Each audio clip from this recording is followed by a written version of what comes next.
negotiate with that, and if the county doesn't want the hassle factor of having to bring the equipment down, that we would assign a cost to it and then split that cost 2/3, 1/3. I still think they could do it with their belly blade, they just don't want to. Not a bad idea. I don't know enough about it to say one way or another.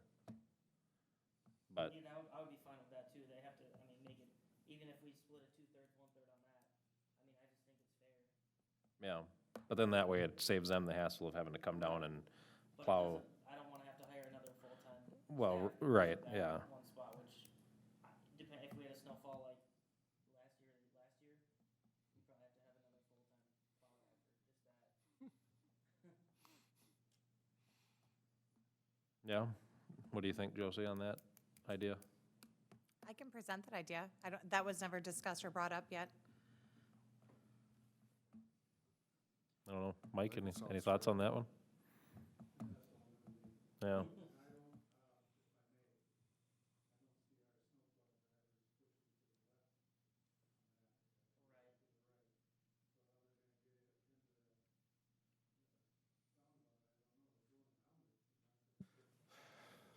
True.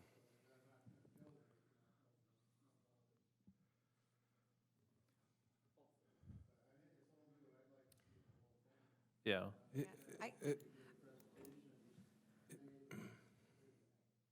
I would also look to research a little bit more on if we're required to clear the snow off the top, if that's a safety hazard that we have to do.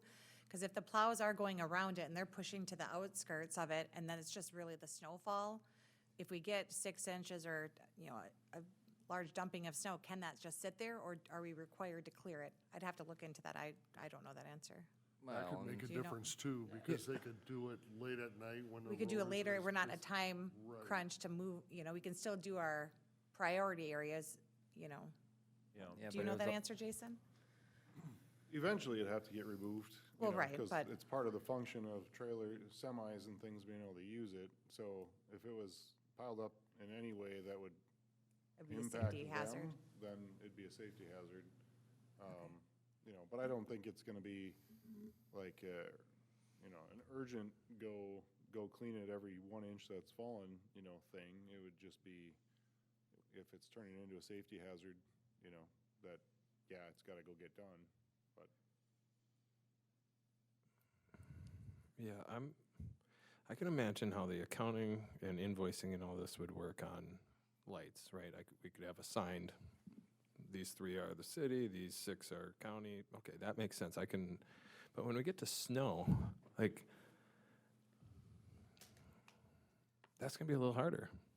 I mean, because at some point, what'll happen is whether any of us are here, whether Mike's here, at some point, city is gonna go out there, clear it, and the county's gonna go, why'd you clear that? That was a 1/2 inch. Or, well, that was only 1 inch. That didn't even need to be touched. Well, it was gonna be warm in 2 days. I'm not paying that. I mean, at some point, that is going to happen eventually, and it might not be a big deal for a very long time, but eventually somebody's gonna be like, it was gonna be 45 next day. You didn't need to be out there. I'm not paying that. Well, I was out there. You should pay it. Well, okay.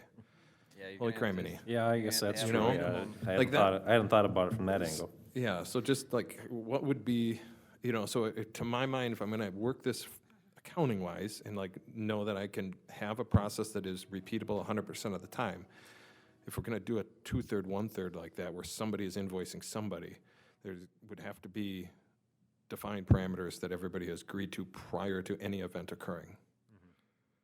Which, My parents live on Boy. a private road and they contract a snowplow company to come out, and it's anything under 3 inches, they're gonna leave it. Anything above it, they'll come and plow it.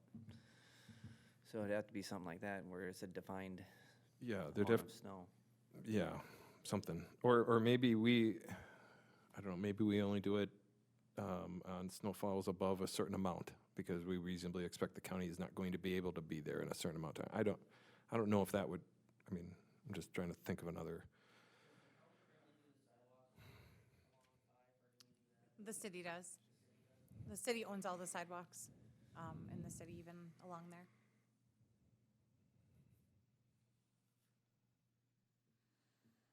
How high is that boulevard? 4 or 6 inches, isn't it? It's basically about a 4-inch height. It's surmountable curb so that it's intentionally drive overable. So it's just a slightly raised median. So, yeah, I mean,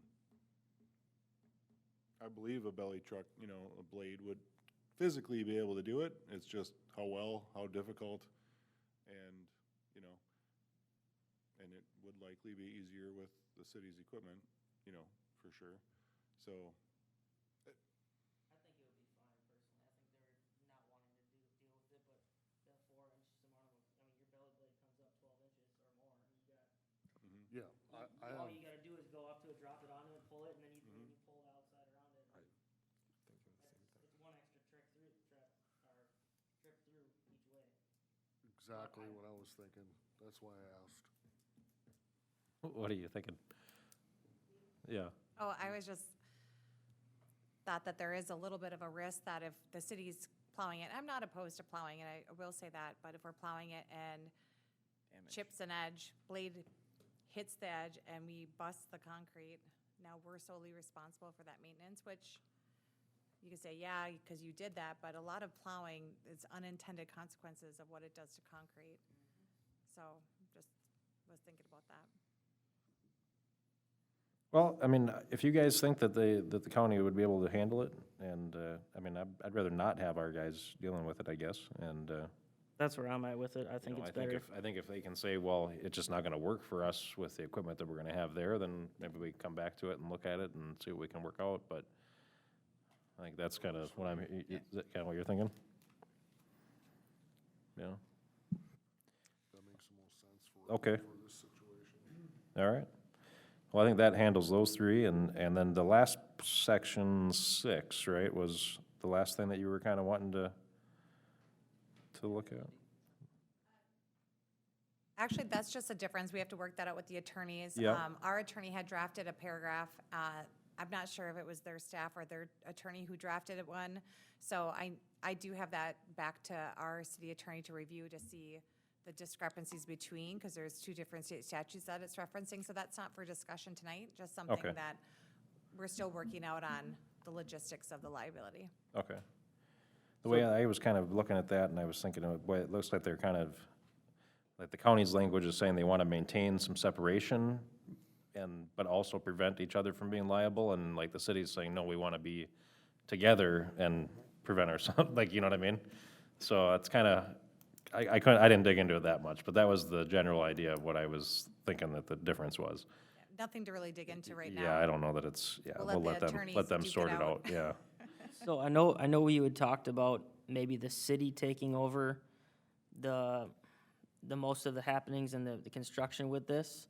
Is that still something that's on the table, or how does that work? I mean, I just don't want to get into a situation where, like, today they couldn't talk about what needs to get done. So what if, I don't want to get in the situation where we're waiting on them to do. It is, things it so is that- laid out to where we have the responsibility of doing the project and keeping them informed. So once we get through Right, this, that is drafted, however, we are waiting on the county engineer, so, Jason Cook did put together a fee proposal for the project to lead the project. That does need to go through a review, with their county engineer. He said it does seem to look okay, Okay. without having the county wanting to go out for bids to compare or, compete necessarily with Bolton and Mink. I don't have the final word on that, because I think that final word will be when they adopt it. And their commissioners haven't discussed that part of it. So we're hoping that Bolton and Mink's fees are well in line, and they will see that that's good. It does say in the agreement draft that they will be approving contracts, so there still will be a back and forth, so they can have their say, but with the city leading the project is how it's drafted. Which I think makes more sense. I mean, we're right here, Yeah. you know, we deal with it, and And then further, we did have a discussion on that we would have an information session open to the public so we can answer questions, show them what the layout would be, just have an open forum here too within the city limits so everyone could come who is concerned or wanted to share input. We know we still are going to be working with the property owner nearby that it manages and owns the apartment building, so they have good exit entrance to their apartment complex as well as was business in that strip there. So we're going to encourage everyone and send out notices to all them once this all gets approved come, let's talk about the project. Any other thoughts on that at all? And And I had a question. There's that utility box in the northeast corner of that The Quick Trip intersection? one Yeah. that gets hit all the time. Yeah, is that gonna be moved in this project? I think there's been Because interest. it's damaged more than it I think there's interest from both the utility company and Quick Trip to have it relocated. I can't say 100%, but it probably will be impacted as part of the project and get maybe moved, but Now imagine how much worse that would be if there's a stoplight there with the big rig trying to make that turn. Impossible. how do you suppose the language is in that truck when that driver runs over that thing? It's just, that Not road, again. that intersection is horrible for anyone with a truck and trailer. Yeah. Commissioner Waring, thanks for, we always appreciate you. You're here at just about every meeting, and it's always nice to have you and get the feedback from you, and we sure appreciate you making time for this kind of stuff, so. All right, any questions on the consent agenda or anything? I have a question on L5. I assume we're using the existing posts for that? yes. The new Matson sign? Okay. Yes. And I wanted to say that I'm excited for L7. I think they always give us a fair price, and we appreciate that on the fireworks for the rodeo. So I was happy to see that come in again. Well, that's not for the rodeo. Or for the That's for the the city. people. Yeah. Let's clarify that. Okay, before the rodeo. Huh? Yeah, yeah, that's the day before. Yep. I'd make a motion to approve the consent agenda. I'll second. I have a motion to approve the consent agenda from Councilman Merrill and a second from Councilman Heeman. All in favor, say aye. Aye. All opposed, same sign. That motion carries 4-0. Anything else? And otherwise, I'll look for a motion to adjourn. Motion to adjourn. Second. I have a motion to adjourn from Councilman Heeman and a second from Councilman Holmgren. All in favor, say aye. Aye. All opposed, same sign. That motion carries 4-0. We are adjourned.